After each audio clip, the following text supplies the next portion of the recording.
Good afternoon. This is Six's Universe, and I watched the game the other night. Now, like backwards, the other night, I was blown away. I was pissed, and then I rewatched some highlights, and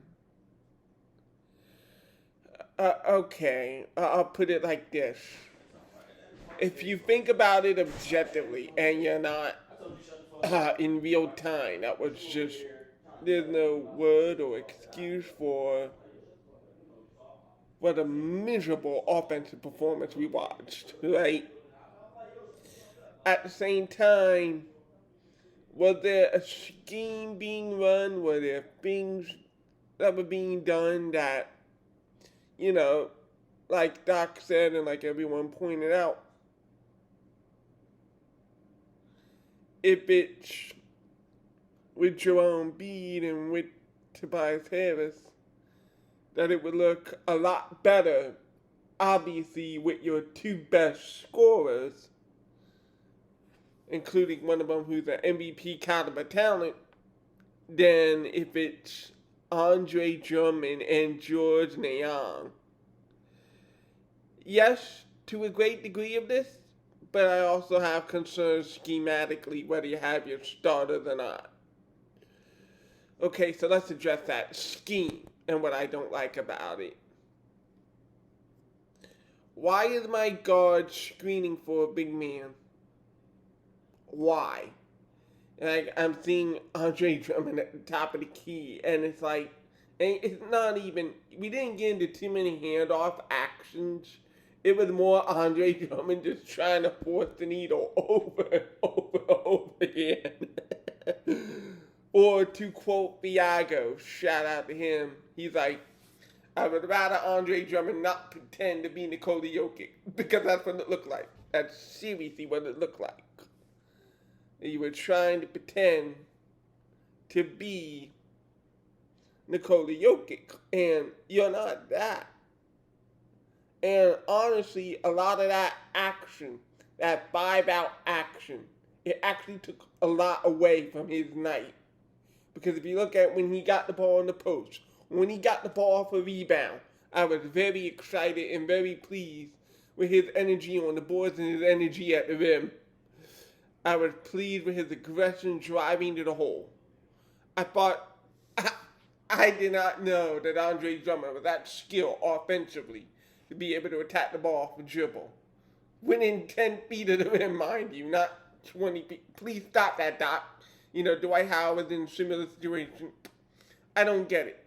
Like, if I were talking to Doc Rivers right now, it's like, is this what you want schematically? Do you want a 5 who can go out to the 3-point line? And ask Dale Moy to get you a 5 that can actually go out to the 3-point line. It's not Dwight Howard. It's not Andre Drummond. Please stop. It's ruining the spacing. It's ruining the offense. It's just plain ugly to watch. And George Niang at that position wasn't any better. Watching George Niang handle a basketball, I know they talked, all through training camp about how they wanted to expand their game and be ball handlers. And it's like, stop it. We haven't reduced ourselves, without Ben Simmons, we have not reduced ourselves to a 6'7" guy who's never been a ball handler, to a 6'10" guy who's not a ball handler, handling the basketball.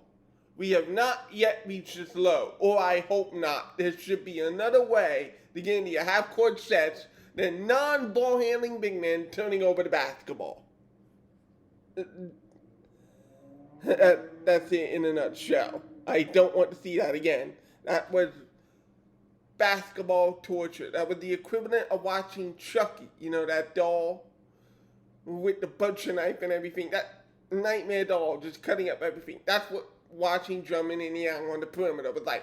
No disrespect to both of them. You have your skill set, but ball handling is not one of them in an NBA setting. Okay? You're just not good at handling the ball.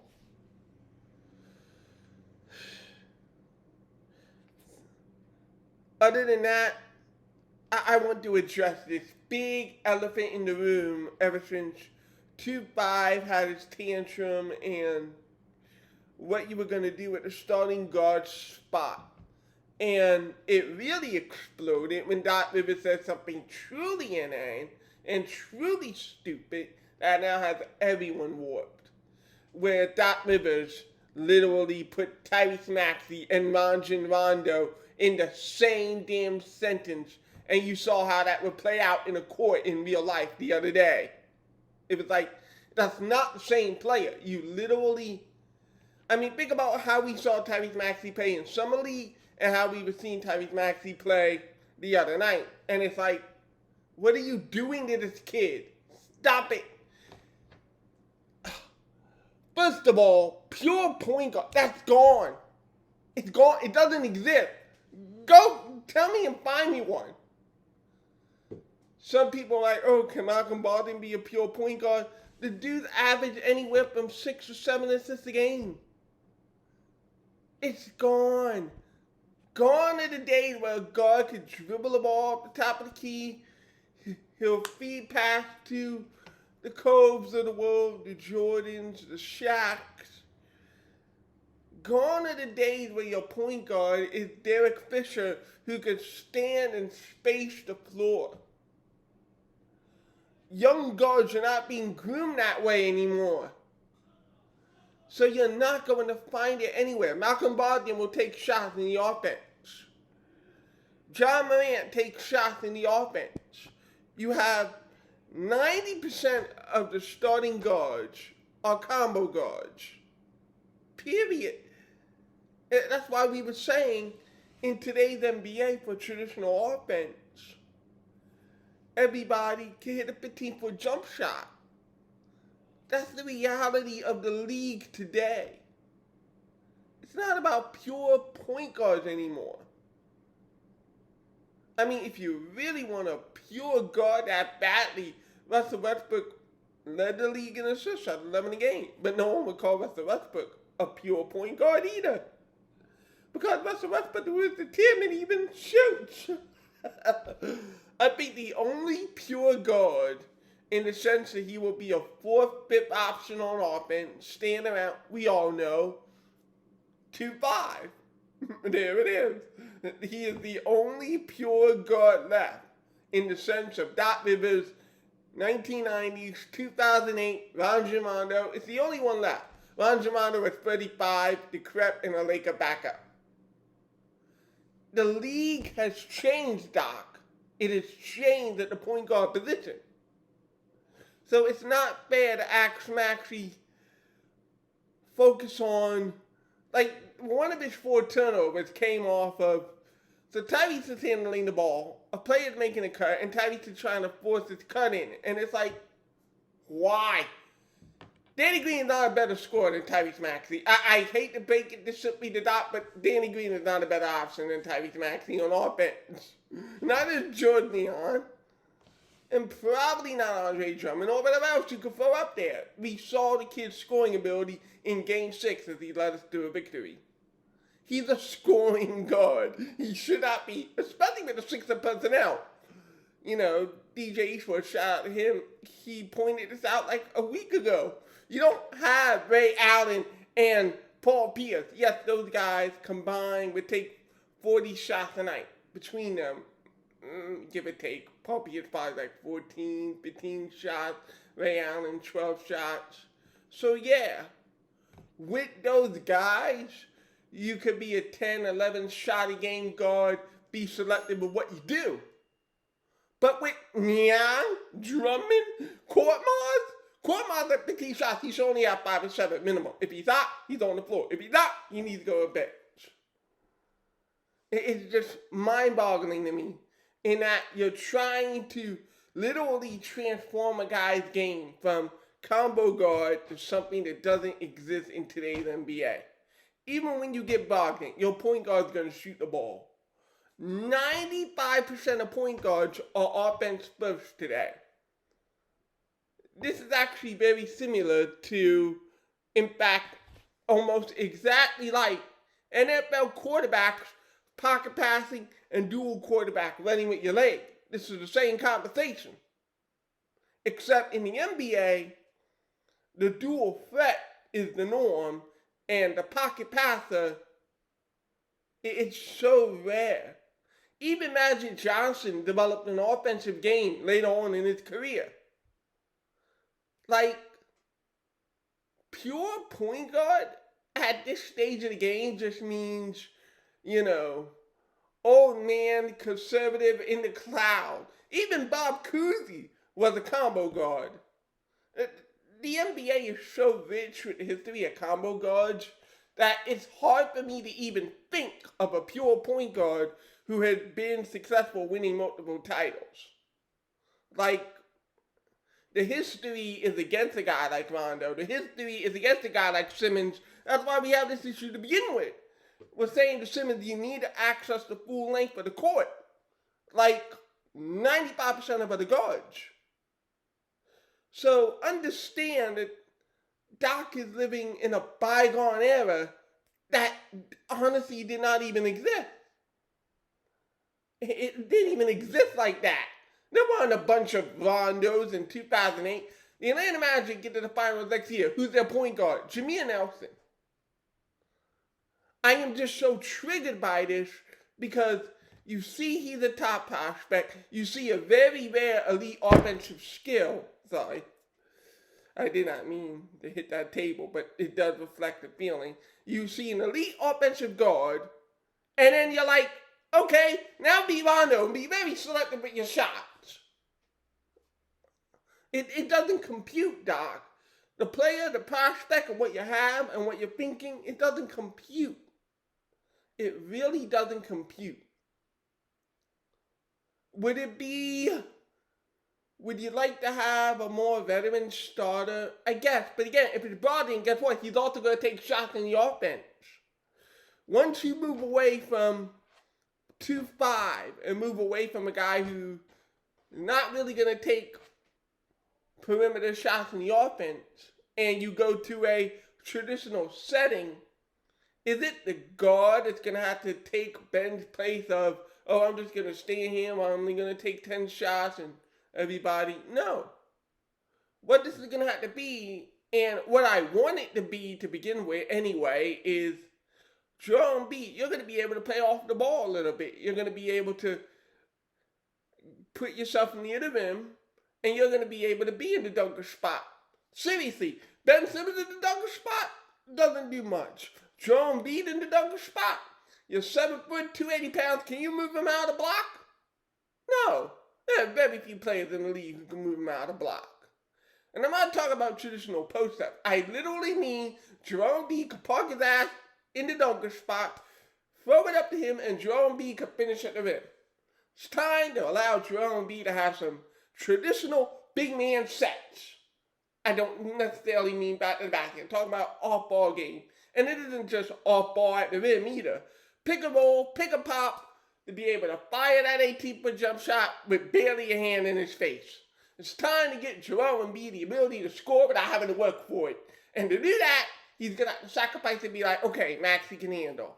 Tobias can handle. You know? That's the kind of sacrifice that's going to have to be made. Not, oh, you be just like Ben. You stand here.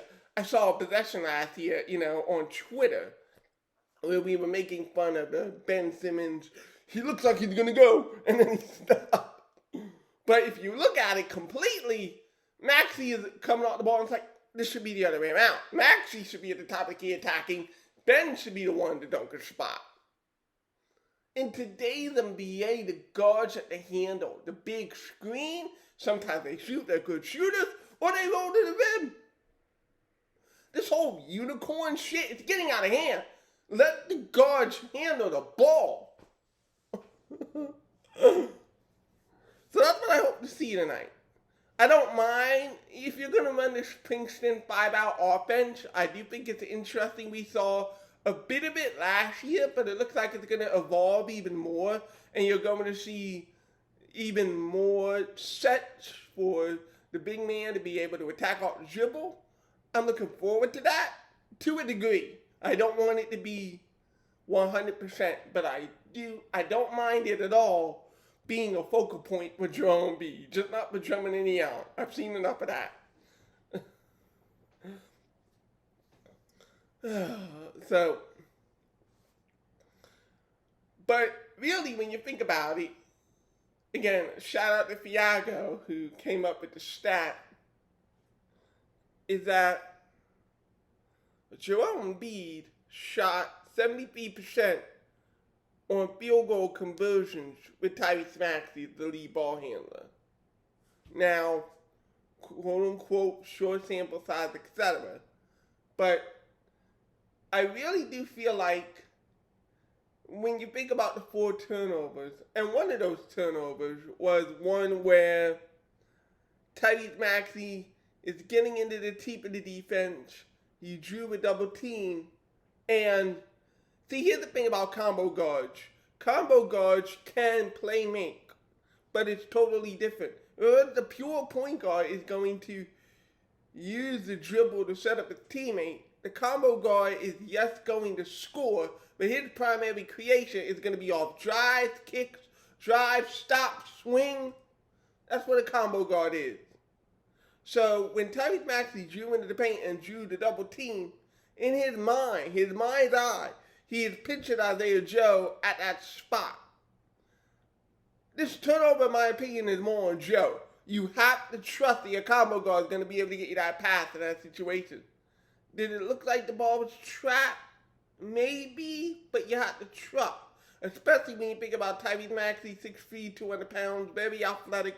Trust that your guard is going to be able to get you that pass.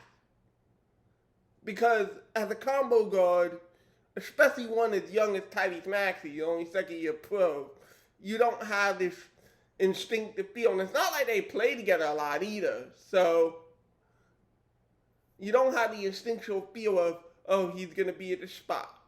No, he sees in his mind's eye as he's processing the play that you were standing right there. That's where you need to stay. Unless you move into the eyesight of the guard. So that's a communication thing, but that's also a thing of, you're Isaiah Joe, and I'm sure Doc Rivers talked about it, because Doc Rivers isn't totally inane. He played the position. I'm sure Doc told him, look, in that situation, you got to trust the guard, trust that he's going to get you the ball at that spot. Overall, that game as a whole, the game plan, it was really obviously not what I want to see, but I am looking forward to seeing if it's a dramatic difference if instead of Niang handling the ball, it's someone like Tobias. Instead of Drummond, it's someone like Joel Embiid, who we know could take advantage of that particular position on the floor. So I'm looking forward to see what it looks like with your starting lineup on the court. And that is kind of the concern with Doc, again, bringing back to adjustments. If you are in a situation where Drummond and Niang in your starting lineup, change the game plan. Don't have Drummond out to the 3-point line. That's not his game. Other than that, though, again, I really enjoyed Drummond offensively more than I expected, but defensively was the real surprise. Holy shit! If we get that Drummond on the defensive end of the court this regular season, the Sixers will finally have a backup center worth a damn. Do I have a foul out? Do I have a guy in the technical spice, etc.? All Andre Drummond cares about is making this year a success and getting a payday, and I don't mind that, because if he's doing that in this way with the team, and the team is going to have the best benefit, the backup center position will be secure. And if he plays that way defensively in non-MB games, we have a shot. We have a shot as long as he's not the one dribbling the ball at the top of the key. I think one preseason game was all I needed to see of Andre Drummond dribbling at the top of the key. I can't get over it. Like, no, bro. That's not it. That's not it. So the reason I came down here was to make this whole video and for my lunch, which is probably already done. So I think the game is at 7. I'll have a recap for it. This is Kate Scott's first game. I'm really rooting for her. I want her to succeed. I got my thoughts out there on video and on Twitter. You know how it is.